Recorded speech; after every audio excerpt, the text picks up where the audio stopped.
Natasha Richardson, a name synonymous with talent, grace, and a captivating presence that illuminated both stage and screen. Born into a legendary acting family, the daughter of Vanessa Redgrave and director Tony Richardson, she inherited a rich theatrical legacy. From a young age, she was immersed in a world of creativity and performance, shaping her destiny as a performer. Natasha didn't simply rest on her family's laurels, she forged her own path on stage and screen, showcasing a remarkable versatility that allowed her to tackle diverse roles with depth and authenticity. She possessed a rare ability to connect with audiences, drawing them into the emotional core of every character she portrayed. Her dedication and skill culminated in winning a Tony Award for her unforgettable performance in Cabaret in 1998. This cemented her status as a Broadway icon, celebrated for her captivating stage presence and powerful vocals. Beyond her professional achievements, her talent and warmth made her beloved by peers and audiences alike. She was known for her genuine kindness and approachable demeanor, leaving a lasting impression on everyone she encountered. In 1993, fate intervened when she met Liam Neeson during a Broadway production of Anna Christie. The spark between them was immediate and undeniable, setting the stage for a remarkable love story. Their on-stage chemistry quickly became a real-life romance, blossoming amidst the demanding world of theatre. The connection they shared was palpable, drawing them closer with each passing day. Despite initial complications and the challenges of navigating their respective careers, their connection was undeniable, a force that pulled them together against all odds. Their love story was one of passion, commitment, and unwavering support. This powerful bond ultimately led to marriage in 1994, solidifying their commitment to one another in a beautiful ceremony surrounded by loved ones. Together they built a family and welcomed 2 sons, Michael and Daniel, into their lives. Their children became the center of their world, shaping their priorities and strengthening their bond as a couple. The couple fiercely protected their family's privacy, shielding their children from the intrusive glare of the media and creating a safe and nurturing environment for them to grow. They navigated the demands of their high-profile careers while prioritizing home life, always making time for family and ensuring that their children felt loved and supported. They were each other's biggest cheerleaders, supporting each other's professional endeavors with unwavering enthusiasm. Their marriage was admired for its authenticity and strength, a testament to their deep love and mutual respect. They were often seen laughing together, their joy infectious and inspiring. It was a rare Hollywood love story built on mutual respect, genuine affection, and a shared commitment to family. Their relationship served as an example of how to navigate the challenges of fame while maintaining a strong and loving partnership. Friends described their bond as genuine and joyful, a partnership built on laughter, shared values, and unwavering support. They were each other's best friends and confidants, navigating life's ups and downs together. Their relationship was a partnership that inspired those around them, demonstrating the power of love, commitment, and mutual respect in a world often characterized by fleeting connections. Their story was one of true companionship, a testament to the enduring power of love and the importance of cherishing the bonds that connect us. This beautiful and inspiring love story makes the tragedy that followed all the more heartbreaking, a stark reminder of the fragility of life and the enduring pain of loss. The year was 2009. As winter's grip began to loosen, March arrived, bringing with it the promise of spring, but also the lingering allure of the ski season. It was during this time that actress Natasha Richardson embarked on a family ski trip to the picturesque Mont Tremblant in Quebec, Canada. A seemingly idyllic getaway, filled with the promise of snowy slopes and quality time with loved ones. Eager to improve her skills on the snow, she decided to take a beginner's ski lesson at the renowned Mont Tremblant resort. The resort, known for its excellent instructors and well-maintained slopes, seemed like the perfect place to learn. The lesson took place on a gentle slope, specifically designed and designated for novices. It was a place where beginners could learn the basics without the fear of steep inclines or challenging terrain. However, during the course of the lesson she suffered what appeared to be a relatively minor fall. It seemed like the kind of tumble that any beginner skier might experience. There was no collision with another skier, no dramatic crash into a tree or other obstacle. It was simply a loss of balance, a gentle tumble onto the snow-covered ground. Tragically, and perhaps a contributing factor to what would unfold, she wasn't wearing a helmet at the time of the fall, a decision that would later be heavily scrutinized. Initially, she seemed unharmed. Laughing off the incident, she declined any medical attention, assuring everyone that she was perfectly fine. She expressed feeling a bit embarrassed by the fall, but otherwise insisted that she was fine and completely unharmed. She brushed it off as a minor mishap. Concerned for her well-being, the ski patrol offered to call an ambulance to provide a thorough medical assessment. However, she repeatedly insisted that she was okay and waved off any assistance, convinced that the fall had not caused any real harm. After the lesson, and still feeling seemingly fine, she returned to her hotel room at the Mont Tremblant resort. Little did she know, a silent and hidden danger was rapidly developing inside her skull, a ticking time bomb that would soon have devastating consequences. The absence of immediate and obvious symptoms created a false sense of security, masking the severity of the underlying injury.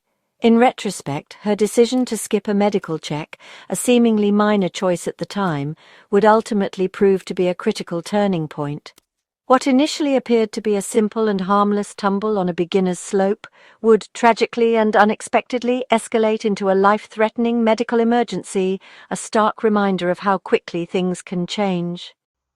Back at the hotel, Natasha called Liam Neeson, reassuring him it was just a minor fall. She signed a waiver declining medical help, convinced she was fine. For about an hour she appeared normal, lucid, coherent, and symptom-free. This period of calm is a hallmark of certain head injuries, creating a dangerous illusion of safety. Suddenly she began complaining of a headache and showed signs of confusion. Her condition deteriorated rapidly, and an ambulance was finally called. The window for effective intervention was closing fast. The initial refusal of aid made in good faith became a tragic turning point. By the time help arrived, precious time had been lost. The true severity of her injury was only just beginning to reveal itself. The story of Natasha Richardson is a stark reminder of how quickly a seemingly minor head injury can turn deadly. Her case is a classic and tragic example of what medical professionals refer to as talk and die syndrome. This condition highlights a particularly dangerous aspect of head trauma. After a head injury, a person may seem perfectly fine, even for several hours after the initial incident. They might walk, talk, and interact normally, giving the impression that they've escaped any serious harm. This period of normalcy is often referred to as the so-called lucid interval, a deceptive calm before a potentially devastating storm. During this time, while the person appears to be recovering, a dangerous bleed may be developing inside the skull, slowly but surely increasing pressure on the brain. The initial impact, even if it seems minor, can tear an artery within the brain. This tear causes blood to slowly accumulate within the confined space of the skull, gradually increasing pressure on the delicate brain tissue. This build-up is insidious, often unnoticed at first. Outwardly, the person can walk and talk, seemingly without any impairment, further masking the internal crisis unfolding within their skull.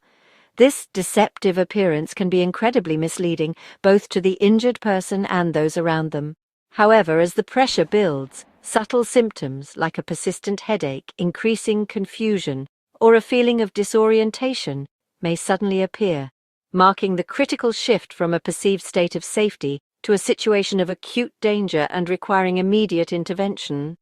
Tragically, this deceptive lucid interval often leads victims, and sometimes those around them, to delay seeking potentially life-saving medical help.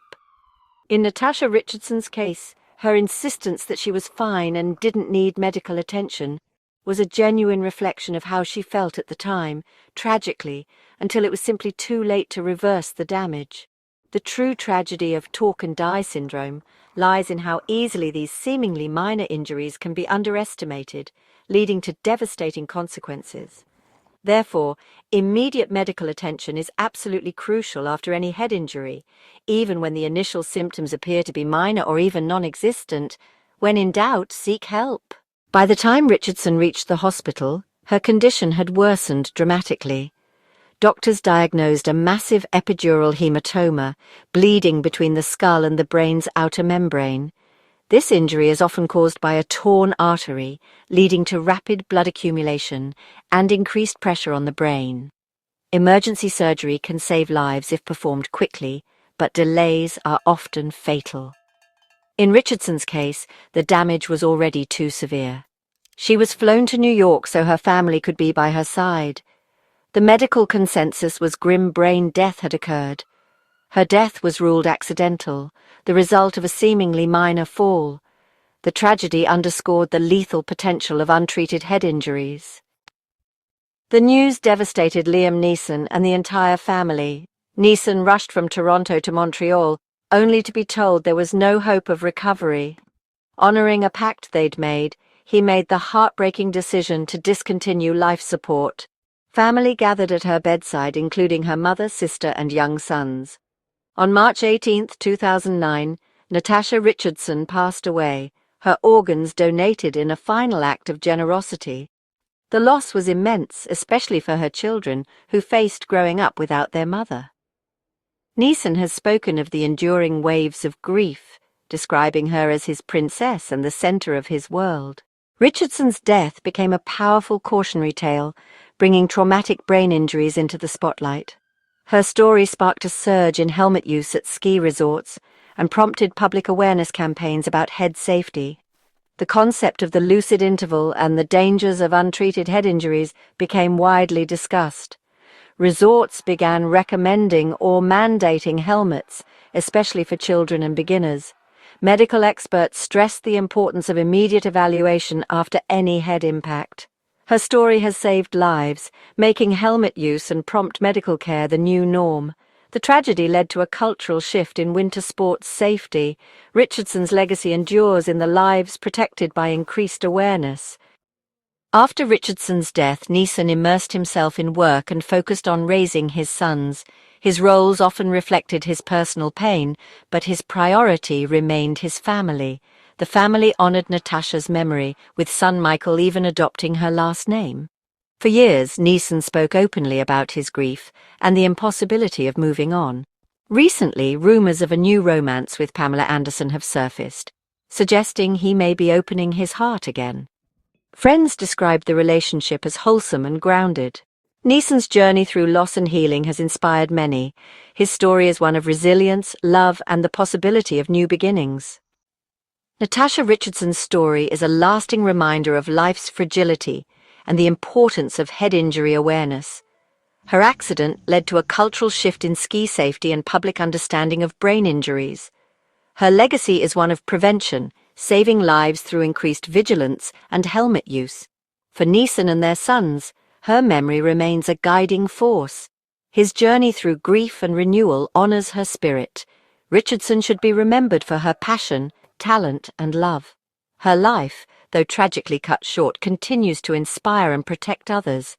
Her final gift is the awareness that now saves lives around the world.